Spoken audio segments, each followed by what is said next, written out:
Hey, what's happening, Herpers? My name's Joe, and I am back with this week's reptile video, which was actually chosen by my patrons last month, and my patrons chose for me to get out and do some early season herping, and I'll be honest with you, it took a couple tries, and I didn't have the best luck the first couple times, but I have finally had enough finds that I think I've got a cool video for you. So if you want to see everything that I have found herping in Phoenix, Arizona so far this year, then make sure to hit the like button and stay tuned. And with that, let's see what type of reptiles we can find. Leave your comments down below for what species I should target in the future, and we'll get right into today's herping video. And here we go. So this is some footage from the very first time I tried doing a little bit of herping this year. I brought my trusty herping dog Jada with me to help out. And for this first attempt to go find some reptiles, we were sticking to kind of following the path of a wash, hoping that we could find something living in it. We had a few storms come through very early in the year when it was still cold out, but pretty much as soon as the weather started getting warm enough that reptiles would really want to be active, the rain went away, the Phoenix area really dried up, and now it has been weeks since we have had any real rain, and our first triple-digit heat day is just right around the corner. So a lot of reptiles have gone straight from hibernation or brumation into estivation, which is the period of time where reptiles are kind of just hunkered down, not because it's winter anymore, but because it's hot and it's summer and there isn't any rain yet. So during estivation, reptiles will kind of hunker down similarly to what they do during hibernation.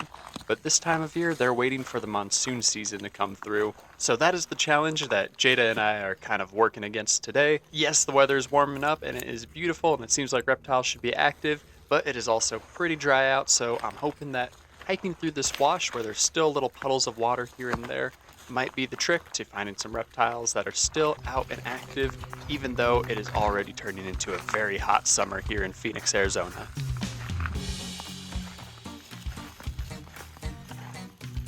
I think it was just a lizard, but I just saw something go scurrying into that hole. Yeah, I don't see him anymore. There's some kind of drippage from the tree there, some sap dripping down, but no lizard. Let's see what else we can find. Yeah, Jada, I noticed that too. The grass is all matted down up here. It looks like something's been sleeping. Oh, that's a person. Let's keep you out of there.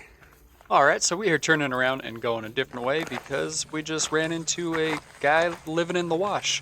There's a mattress. I thought it was just a mattress, but as Jada and I were wrestling around in the grass looking for reptiles, dude eventually sat up, and I realized that I was hiking through his bedroom, so we decided to turn around and head back the way we came.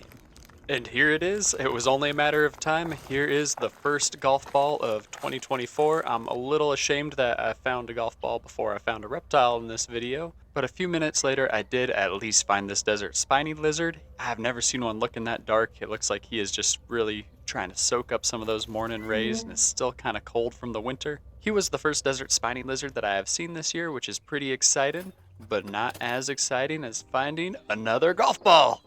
Yeah, I don't know where they come from, but I wasn't joking. Alright, we're up to 2 for the year so far. 2 in the first video. Oh, there it is. That makes sense. That's the hole they must have been aiming for. Unfortunately, there's nothing living in it.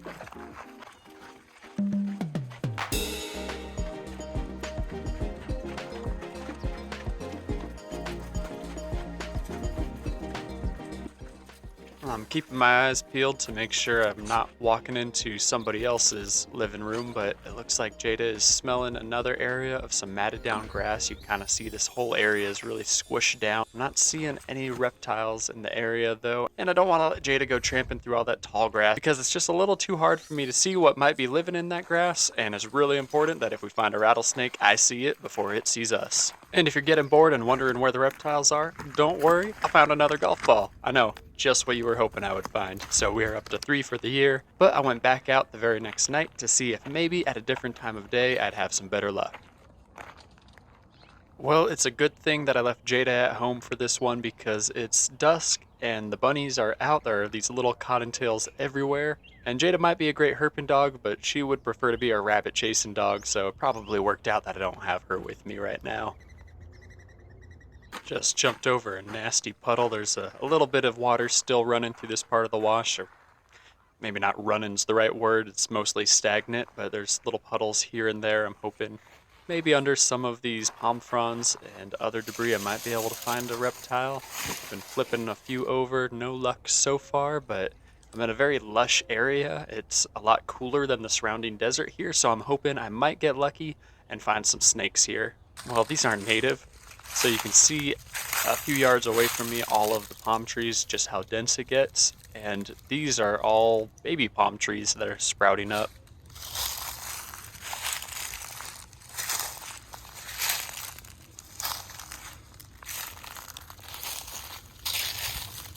So it still ain't a reptile, but it is cooler than a golf ball. Check this out. It's I don't want to say a hive because they're a solitary species of bee, but there are at least 3 carpenter bees all living inside of this living, I was going to say log, but it's a living branch on this tree. And yep, you just saw one of the bees almost go into that hole, and the second one is sitting in the part of the tree towards the right where there's a hole in the bark. You'll see him fly out. Yep, in just a second there.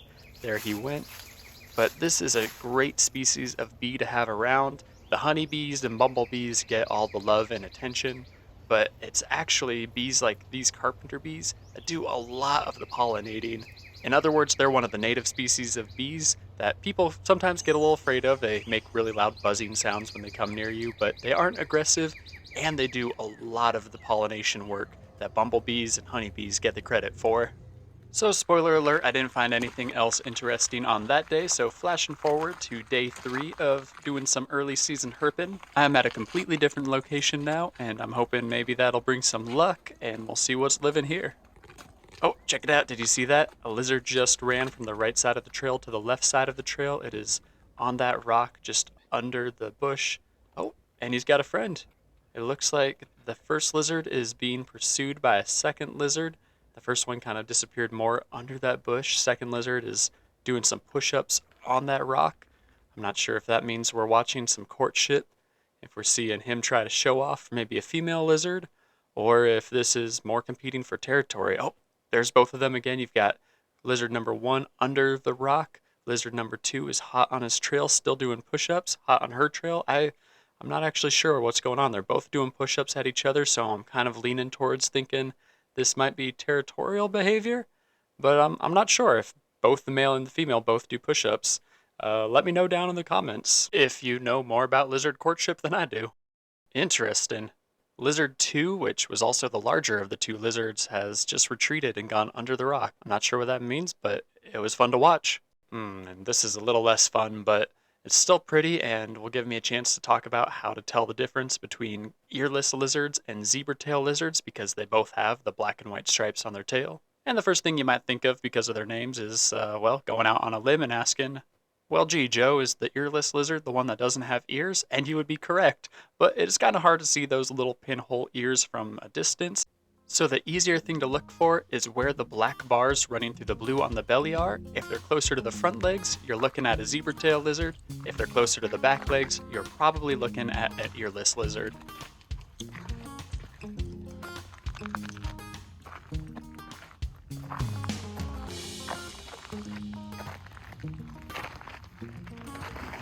See the ladybug?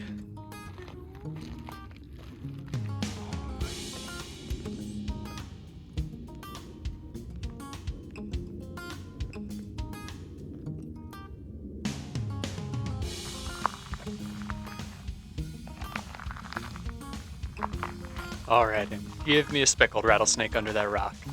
You see the one I'm talking about, right? Looks like something you'd make in a reptile enclosure. You've got that perfect overhang, a nice deep hole for something to hide in. It's just missing the speckled rattlesnake. Darn it. And we've got another cottontail hopping away. You can also hear tons of quails kind of squeaking in the distance. But that was everything that I found out and about on my 3rd herping outing of 2024, and now getting on to herping day 4, the last day of herping that went into this video. I'm pretty sure that was a whiptail lizard of some kind that just ran by, but it was a little too fast for me to get a good look at it. And I'm back here at an entirely new location. Because I haven't been having much luck at the other locations, I decided to head up on the mountain and see if I could find any reptile activity, possibly at higher elevations. And while there were still plenty of small lizards, I still hadn't found any snakes, which if you know me, I love lizards, but I'm a snake guy at heart, and I really want to find some snakes. Now, obviously not a snake, but still kind of interesting whenever I find these out in the desert because it is just so dry for most of the year. but I think these are a couple little snail shells that I found just sitting out in the open just like that. I'll leave them for the next traveler to find. But speaking of travelers, right behind me, I'm a little ways off trail, and there is a random cairn. A cairn is a tower of rocks that hikers will make to usually mark trails. Sometimes geocaches will use them to mark the location of where something's hidden. I've been all over these rocks looking for snakes, and I haven't found really evidence of a trail in this area or a geocache. So I'm not sure what I'm missing here, but it doesn't seem to be a rattlesnake, so I'm going to keep it moving.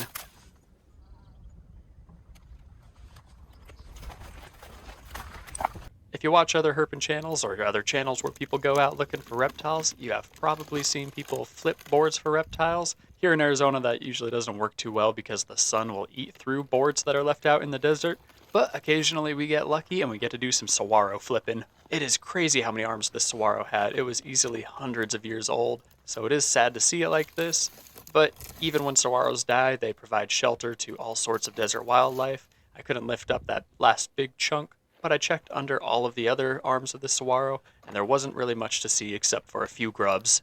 Anyway, that's gonna about do it for this video. I didn't find anything else terribly interesting that I wanted to share with you. So over these 4 days of looking for reptiles, hopefully I found enough stuff to make the video interesting for you. If I did, please leave a like and let me know down in the comments what your favorite part was and what you would like to see in future videos. And again, thank you to the patrons who voted for this video topic, and for all the patrons who voted on April's video topic, which was for me to get out and do some road cruising. So I will be doing some motorcycle cruising for reptiles very soon. So if you're not subscribed, make sure you are subscribed to the channel so you don't miss out on that.